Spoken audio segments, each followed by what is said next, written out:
So during Taya's research about the family Thank you for researching, Taya. for her bat mitzvah, she asked the different women in the family to share memories about their bat mitzvah. And that's when Taya found out that Bubby has not yet had a bat mitzvah. So then we thought, well, it'd be a good idea when Bubby comes that she'll have a bat mitzvah together here in the family. Perfect. So we're inviting Bubby to start. I know she has something prepared, and then the kids have something prepared. Very nice. This is really a Oh, position. Ishka, Started fast. Can you use breadsticks right now? emotional for a lot of reasons. Mommy, she Thank God for Zadie with his shoes. with his pocket in his shirt. Everybody always has tissues right now. Zadie I'll always open has it for you. Thank I've you. got it ready.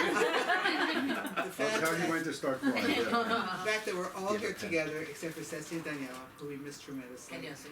Yosef, that's right, Yosef, thank you. To have family around me like this is very, very emotional. Get the dishes ready. And Josh introduced by saying that Talia did the genealogy study, and there she is.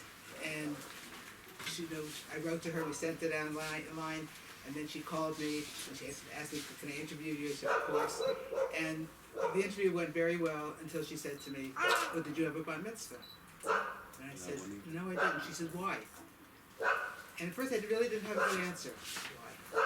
Was it not the style? People didn't do it. We were more prone on heavy sweet 16s. That was a big part of our lives at that time, the 50s. Actually, we were talking, and I would have been bat mitzvah. I'm going to say the number, it would be 65 years ago.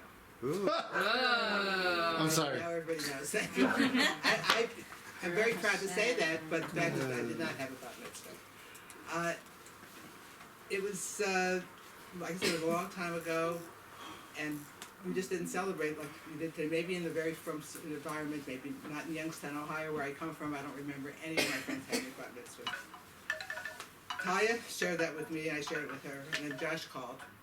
And Josh, as we said earlier, he says, you never had a bat mitzvah, how about doing it when we're here in Israel for the bat mitzvah and for the wedding? I right away said, yes, I'd like to do that. And here we are. So I do want to share some of my thoughts with you.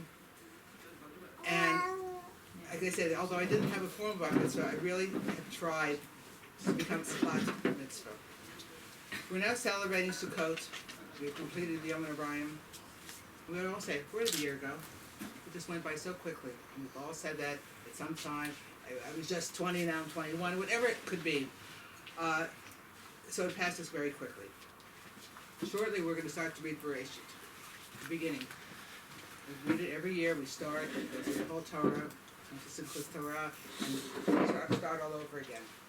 I think most of us understand Bereshit. We studied it. It's the beginning. We can probably recite a lot of it by heart, not in Hebrew, but by heart. And it's the beginning. I'm sure people have different ideas and different variations of what it means to them. So that's where we came from. It's a roadmap for the future. Roadmap. Who actually uses a roadmap anymore? We have Waze. Thank you, Israel. We have Waze. Annette shared with me that Rob Lewis talked about Waze and how Waze, we hope, is going to take us in the right direction.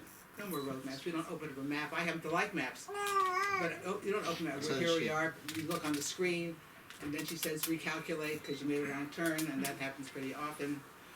So we're hoping that Torah will recalculate for us when possibly we go off the derech, we just make that little bit of a wrong turn, and that's how I think I want to live my life, hopefully with the guidance of Torah, with help of people who love me, I think who love me, who are around, who give me guidance. I didn't have the upbringing and the education that a lot of you have had. I think I wanted to give it to my children because I never had the opportunity to do it, and I'm very proud of where you've all come from, where you are now, and how you lead your lives. Thank you for being an example to me. And thank you for preparing this in my honor tonight. It means a lot to me. So thank you very much.